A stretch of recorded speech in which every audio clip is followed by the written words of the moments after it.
Hi hello viewers, this is Raj. Welcome to Raj కొంత reviews. మొదటిగా nominations గురించి మాట్లాడుకుందాం. ఎవరిని నామినేట్ చేశారు, ఏ కారణం చేత నామినేట్ చేశారు, ఇవైతే మనం మాట్లాడుకుందాం. మొదటిగా ఆదిత్య వచ్చేసి పృథ్వీని నామినేట్ చేశాడు, అలాగే సోనియాని నామినేట్ చేశాడు.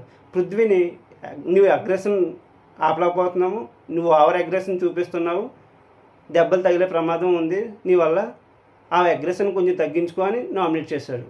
తర్వాత సోనియాని నామినేట్ అంటే నువ్వు ఫస్ట్ 2 వీక్స్లో ఏ విధంగా కనిపించావో ఆ విధంగా లేవు అని చెప్తూ నామినేట్ చేశాడు. తర్వాత నైనిక వచ్చింది. నైనిక మణికంఠను నామినేట్ చేసింది. ఏమని, నువ్వు డీమోటివేట్ చేస్తున్నావు, అలాగే సెల్ఫిష్వి అని నామినేట్ చేసింది. మరి నిజంగా డీమోటివేట్ చేస్తున్నాడు తను నాకు తెలిసి తను హౌస్లో ఇన్నోసెంట్గా ఉన్నాడని నాకు అనిపిస్తుంది. సో తర్వాత ఆదిత్యాన్ని నామినేట్ చేసింది. నువ్వు గేమ్ అంటే భయపడుతున్నావు, గేమ్లో పూర్తిగా ఇన్వాల్వ్ అవ్వట్లేదని నామినేట్ చేసింది. తర్వాత నబీల్, ఈ నామినేషన్ చాలా బాగుందన్నమాట. ఈ నామినేషన్ మరి చాలా హార్డ్. ఈ నామినేషన్ అన్నిటిలో కూడా ఈ నామినేషనే ఎక్కువసేపు మాట్లాడుకున్నారు, డిబేట్ ఎక్కువ జరిగింది, వార్ కూడా జరిగింది. నబీల్ అదరగొట్టాడని చెప్పుకోవచ్చు. అయితే నబీల్ వచ్చేసి సోనియాని నామినేట్ చేశాడు. నువ్వు సంచాలకుగా ఫెయిల్ అయ్యావు. బెలూన్ టాస్క్లో కూడా నువ్వు బయాస్డ్గా ఉన్నావు. బెలూన్స్ ఇద్దరివి సమానంగా వేయకుండా మీ క్లాన్కి సంబంధించి ఎక్కువ బెలూన్స్ సర్కిల్లో పంపావని నామినేట్ చేశాడు. వీళ్ళిద్దరు నామినేషన్ జరుగుతున్నంతసేపు నిఖిల్ మరియు పృథ్వీలు మధ్యలో వస్తూనే ఉన్నారు. అసలు పృథ్వీకి నిఖిల్కి సంబంధం ఏంటి? సోనియాతో మాట్లాడుతున్నప్పుడు వాళ్ళిద్దరు రావాల్సిన అవసరమే ఉంది. అసలు ఈ పద్ధతి నాకు నచ్చలేదు. నాకే కాదు, ఎవరికీ నచ్చదు ఇలా ఉంటే. మరి ఎంతవరకు నిఖిల్ టాప్ 1 అనుకున్నాం ఇప్పుడు దాకా. మరి ఇలా ఒకరి వైపు బయాస్డ్గా ఉంటే టాప్ 1 కాదు, టాప్ 5లో ఉంటాడో లేదో చెప్పలేం మనం. సో తర్వాత నామినేషన్ ప్రేరణ వచ్చి తర్వాత నామినేషన్ స్టార్ట్ చేసింది. ప్రేరణ మణికంఠని నామినేట్ చేసింది, అలాగే నైనికని కూడా నామినేట్ చేసింది. తర్వాత సోనియా వచ్చింది. రివెంజ్ నామినేషన్ అనమాట. ఇప్పుడు సోనియా రివెంజ్ నామినేషన్ చేస్తుంది. నువ్వు నన్ను ఫెయిల్ అన్నావు కదా సంచాలకుగా, నువ్వు కూడా ఫెయిల్ అని చెప్పి నామినేట్ చేసింది. తర్వాత ఆదిత్యాన్ని నామినేట్ చేసింది, గో ఫ్రమ్ ద హౌస్ అని. ఏంటి, తను నామినేట్ చేశారు కాబట్టి వాళ్ళని నేను నామినేట్ చేయాలి. తన పాయింట్ చెప్పాడు కాబట్టి తను ఏ పాయింట్ చెప్పాడో ఆ పాయింటే నేను చెప్పాలి. అలాగని వీళ్ళిద్దరే తను నామినేట్ చేశారు కదా, సో వీళ్ళిద్దరినే తను కూడా నామినేట్ చేసింది అనమాట. సోనియా చాలా వర్స్ట్గా ఆడుతుందండి గేమ్, కరెక్ట్ కాదు. నాకు తెలిసి ఈ వారమే తను get out of the house అనుకుంటా.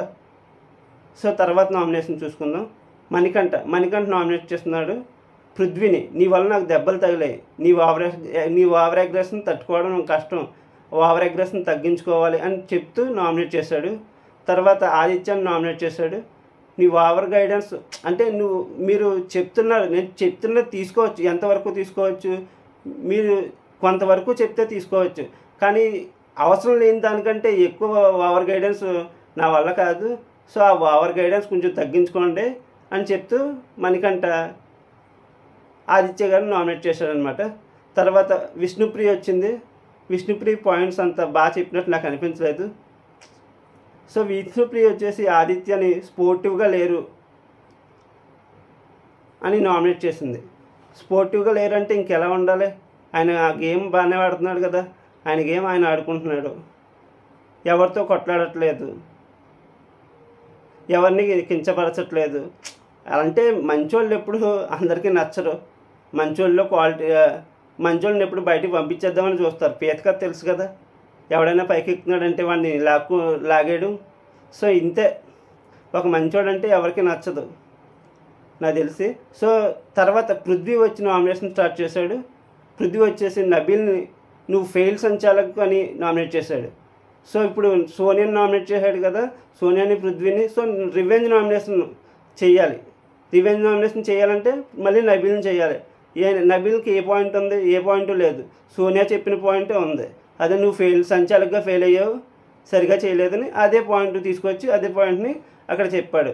నాకు ఈ పాయింట్ కూడా కరెక్ట్ అనిపించలేదు. పృథ్వీ ఆడుతున్నాడు కానీ ఏదో బిగ్ బాస్ ఉంచుతున్నాడు తప్ప తనకంత ఓటింగ్ అయితే లేదు. మరి చూద్దాం ఎక్కడి వరకు వెళ్తుందో. తర్వాత సీత వచ్చింది. సీత ఇద్దరు నామినేట్ చేసింది. ఒకటి ప్రేరణ, తర్వాత మణికంఠ. ఏవో పాయింట్స్ చెప్పింది, మరీ అంత పెద్ద పాయింట్స్ అయితే కావు అనుకుంటున్నాను నేను. తర్వాత యష్మి వచ్చింది. యష్మి మణికంఠ నువ్వు ఫిజికలీ వీక్గా ఉన్నావని నామినేట్ చేసింది.